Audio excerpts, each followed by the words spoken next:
यीशु सहाय praise the lord. आप सबों को केरल से परमेश्वर का वचन सुनने के लिए हार्दिक स्वागत करता हूं।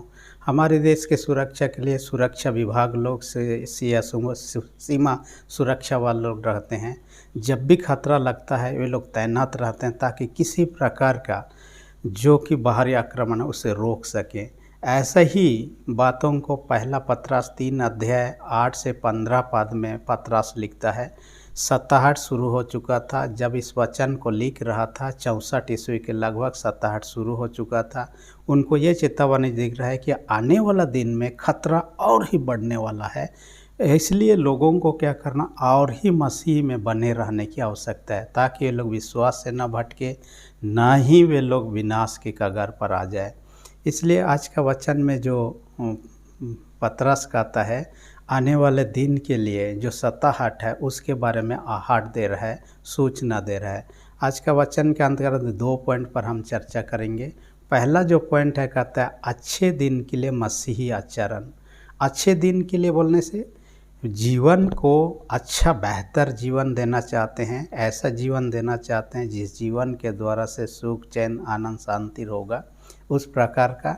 साथ ही साथ आने वाला जीवन जो कि इस जीवन के बाद में यीशु के द्वारा से जो स्वर्ग राज्य का सुख का जीवन जीने उसके बारे में चर्चा कर रहे हैं। उसके लिए कई प्रकार के आचरण या गुणों की चर्चा करें जिनसे हमारे जीवन में दिखना चाहिए, हमें अपनाना चाहिए। उसमें से कहता है पहला चीज़ एकता के बारे में कहता है। एकता हर एक के जीवन में होना चाहिए, परिवार में, समाज में, कलीसिया में, देश में, राज्य में एक दूसरे के साथ एकता बने रहना। एकता हमारे बल को बढ़ाता है और ये सुंदर संगठित जीवन व्यतीत करने का एक सही तरीका है। आप एक उदाहरण से समझ सकते हैं। यदि हम देखते हैं किसी वाद्य यंत्र, 10 प्रकार का वाद्य यंत्र है, अंधाधुन इधर उधर बजाने लगे तो वाद्य यंत्र बेसुरा लगेगा, लेकिन तालमेल बैठा के सब कोई 10 प्रकार का बाजा बजाए तो सुंदर सा स्वर निकलेगा, सुनने में अच्छा लगेगा। दूसरे प्रकार का जो आचरण कहता है भाईचारे की प्रेम के बारे में कहता है। प्रेम जो है लोगों को जोड़ने का काम करता है, जैसे फेविकोल एक दूसरे से ज्वाइन करता है, प्रेम आपसी में एक दूसरे से जोड़ के रखता है। प्रेम कभी भी किसी का बुराई नहीं करता है। सच्चा प्रेम जो है कभी भी किसी का बुराई नहीं चाहता है। ये यदि एक दूसरे के साथ में प्रेम बने रहेंगे, ये नमक के समान हम कह सकते हैं। सब्जी में जब नमक मिलाते हैं उसका स्वाद बढ़ जाता है, वैसा ही प्रेम जब रहता है हम एक दूसरे के साथ में हमारा संबंध को बेहतर, अच्छा, मधुर बना देता है। तीसरी बात कहता है दयालु। प्रारंभिक कलीसिया में हम देखने पाते हैं लोग इतना दयालु थे कि अपने संपत्ति को सजे का संपत्ति मानते थे, अकेले का नहीं मानते थे और एक दूसरे के सहयोग करते थे। उसके साथ ही और एक गुण कहता है सहानुभूति। लोगों का दुख तकलीफ़ को देखकर हम यदि हंसने लगते हैं, हमें कोई तकलीफ़ नहीं होता है, तब तो हमारे अंदर सहानुभूति नहीं है। हमारे उसके प्रति सहानुभूति प्रकट करना एक मसीही जीवन का लक्षण है। अगला कहता है नम्र। ये नम्र स्वभाव जो है न केवल इस जीवन के लिए बेहतर है, एक दूसरे के साथ में नम्र बने रहने, परंतु स्वर्ग राज्य प्रवेश करने के लिए। आपको कहता हूँ किसी बोतल का ये मुंह काफ़ी छोटा रहता है, उसमें यदि किसी पत्थर को घुसाना चाहेंगे घुसना मुश्किल है, लेकिन यदि उसमें पानी, तेल जैसे लिक्विड चीज़ जो कि तरल होता है, नरम होता है, इन चीज़ों को घुसा नहीं तो आसानी से घुस सकता है। वैसे हमारा मन हृदय यदि कठोर होगा, स्वर्ग राज्य में प्रवेश करना कठिन होगा, परंतु ये नम्र नरम होगा, स्वर्ग राज्य में प्रवेश करना आसान होगा। छठवीं बात क्या कहता है बुराई के बदले बुराई मत करो कहता है, परंतु इसके बदले क्या कहता है हमें भलाई करना है, दूसरे को आशीष देना है, ऐसा कहता है। क्योंकि जो हम करते हैं दूसरों के लिए वो वापस हमारे लिए होने लगता है। हम यदि भलाई करेंगे भलाई वापस आने लगेगा, बुराई करेंगे बुराई वापस आने लगे। यदि सब कोई बदला लेने लगेंगे, यदि किसी का घर में यदि आग कोई लगा दिया, वो भी खाली इसका घर में आग लगाने का खाली सोचेगा, आग बुझाने के बजाय, तब क्या होगा? जलते जलते दोनों का घर नष्ट हो जाएगा, कुछ भी फायदा नहीं होगा। यदि किसी को किसी ने मार दिया तो वापस उनका घर वालों को किसी को मारना है।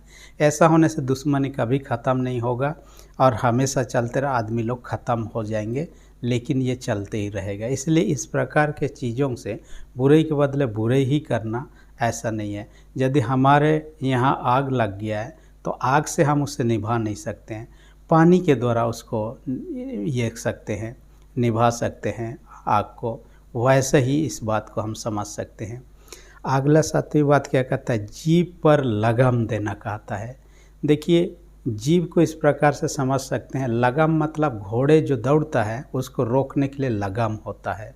हम गाड़ी का समझेंगे तो ब्रेक के समान है, कहिए ब्रेक के समान। यदि गाड़ी स्पीड चल रहा है, ब्रेक ना लगाए तो कभी भी एक्सीडेंट हो सकता है। इसलिए ब्रेक फेल होने से कई लोगों का गाड़ी एक्सीडेंट होकर मरने लगते हैं।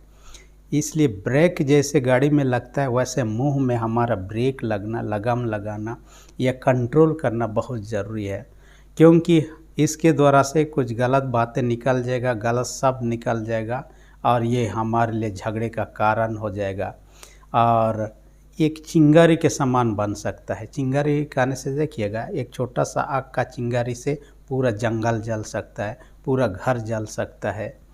वैसे ही एक गलत वर्ड के द्वारा से पूरा झगड़ा निकल सकता है और तबाही मचा सकता है। इसलिए हमें इसको कंट्रोल में रखना। 8वीं बात क्या कहता है, मेल मिलाप। आपसी मेल मिलाप बहुत ज़रूरी है। यीशु मसीह मेल मिलाप के लिए आया था, किसके साथ? हमारा परमेश्वर के साथ में मेल मिलाप करने। उन्होंने पूरा किया। हमें कहता है हमें भी मेल मिलाप परमेश्वर के साथ खाली नहीं करना है, आपसी एक दूसरे के साथ मेल मिलाप करना चाहिए। यदि मेल मिलाप जो नहीं करता है, पर जो मेल मिलाप का काम कराते हैं, ऐसे काम करते हैं, वे परमेश्वर के संतान कहलाते हैं। मत्ती 5 अध्याय में आप देखिएगा 7 पद में। और इसलिए हम परमेश्वर के संतान कहलाना है तो हमें मेल मिलाप का काम में लगे रहना है। यदि इन गुणों को, जिनका चर्चा भी हमने किया है, हम अपने व्यवहारिक जीवन में लागू करेंगे, हमारा व्यक्तिगत जीवन, पारिवारिक जीवन, सामाजिक जीवन, सामूहिक जीवन सुंदर होगा, बेहतर होगा। मैं ऐसे देशों को जानता हूं जिन देश में किसी प्रकार का अपराध होता नहीं है। छोटा मोटा अपराध कभी हो जाता है, लेकिन तब ऐसे अपराध नहीं होता जिसके कारण से पुलिस आना पड़े। इसलिए उस देश में पुलिस को भी ऐसा नहीं रखा गया है। साधारण रूप से कुछ पुलिस हैं जिनके पास में हथियार ही नहीं, हथियार चलाने के नौबत की नहीं आने। उसमें से आइसलैंड एक देश है। वहाँ मसीही संदेश आने के बाद, मसीहियत ग्रहण करने के बाद वहाँ के लोगों में बहुत परिवर्तन हो गया। वहाँ का अधिकांश लोग मसीह हैं और उस देश का जीवन स्तर ही बदल गया। शांति प्रिय देश में से एक है वो वाला। इसलिए आपका मेरे जीवन, इस जीवन भी बेहतर, शांति में, आनंदमय बना रहे, इन चीज़ों का अपनाना चाहिए। न केवल इस जीवन, आने वाला जीवन जो प्रभु के द्वारा तैयार किया, उस जीवन के लिए भी। दूसरा पॉइंट में आज का वचन में कहता है, कठिन समय में साहसी विश्वासी बनने के बारे में कहता है।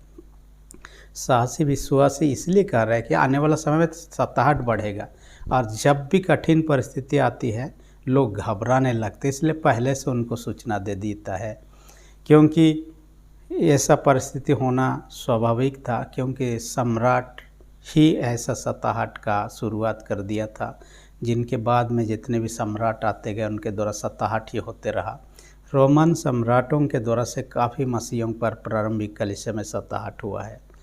तो वर्तमान जगत में ऐसा नहीं है, ऐसा नहीं कर सकते हैं, क्योंकि इस दुनिया भी पाप से भरा हुआ है, बुराइयों से भरा हुआ है। जैसे हवा यदि दूषित है, हम शुद्ध हवा को सांस लेंगे बोलने से नहीं होगा, उसी हवा को सांस लेना है जिस जहाँ पर रहते हैं। यदि पानी पीना है तो अधिकांश लोग आज इसलिए शुद्ध पानी नहीं पा रहे हैं क्योंकि पानी सब दूषित हो चुका है। और ऐसे ही है, पाप भर चुका है तो पाप का परिणाम का असर आपके मेरे जीवन में होगा। चाहे जितना ही हम इन चीज़ों को मान लें, विश्वास में बने रहें, लेकिन कठिन परिस्थितियों को हम अकेले से रोक नहीं सकते हैं। ये आना आपके मेरे जीवन में एक स्वाभाविक काम है, कहिए। दूसरा पॉइंट के अंतर्गत में हम देखने पाते हैं, हमें आशा के बारे में चर्चा किया गया है। हमारे लिए एक आशा रखा गया कि यीशु मसीह का आगमन होगा, एक बेहतर जीवन देने के लिए जो जगह तैयार करने यीशु मसीह गया है। इसलिए हर एक विश्वासियों का एक आशा है, उम्मीद है, और उस आशा को एक दिन हम देखने पाएंगे। इसलिए आपको मुझे अपने गुणों को, जो मसीही गुण हैं, उनको प्रकाश करते रहना है, फैलाते रहना है, काम में लाते रहना है। जैसे एक फूल का काम क्या है? खुशबू फैलाना, खुशबू देना। चाहे वो अच्छा बंजर भूमि में उगे हो, चाहे जंगल में उगे हो, चाहे टाउन में उगे हो, चाहे धूप हो, बारिश हो, चाहे कीचड़ जगह में उगे हो। यदि फूल खिला है तो उसका है खुशबू फैलाना काम है, वो अपना काम करेगा ही करेगा। ऐसे ही मसीही लोगों का जीवन होना चाहिए। हम जिस भी परिस्थिति में जहाँ भी हैं, इन मसीही गुणों को प्रकट करना आपका मेरा कर्तव्य है। चाहे उसके अंतिम श्वास तक, विश्वास का अंतिम श्वास तक। पतरस जी जो इस वचन को लिखा 64 ईस्वी लगभग में लिखता है और 67 ईस्वी में खुद भी मृत्यु का शिकार हो जाता है सताहट के कारण से। पॉलीकार्प के बारे में हम जानते हैं, यीशु का एक शिष्य यूहन्ना था, उसका ये शिष्य था पॉलीकार्प, और ये 155 ईस्वी में ये भी शहीद हो जाता है। ये व्यक्ति बिशप बन जाते स्मुरना का, लेकिन अंत में वो पकड़ा जाता है। उसको दंड देने से पहले उसको पूछा जाता है, आप यदि यीशु का इनकार करना चाहते हैं तो कर दीजिए, हम आपको छोड़ देंगे। उन्होंने कहा मैं इनकार नहीं करूँगा। 86 वर्ष तक जिस ईश्वर ने मुझे धोखा नहीं दिया, उसको मैं धोखा नहीं दे सकता। उसके बाद में उसको आग में झुलसा के मार दिया जाता है, मृत्यु को प्राप्त कर लेता है, लेकिन यीशु का इनकार नहीं करता है। ऐसा परिस्थिति बाद में और कई सारे घटना घटी जिसके बारे में अभी हम चर्चा नहीं करने वाले हैं। लेकिन तब कठिन परिस्थिति आएंगे, ये चर्चा पहले से हो चुका है। इसलिए मत्ती 24 अध्याय 13 पद में कहता है, जो अंत तक धीरज धरे रहेगा उसी का उद्धार होगा कहता है। इसलिए आपको मुझे भी धीरज धरने की आवश्यकता है।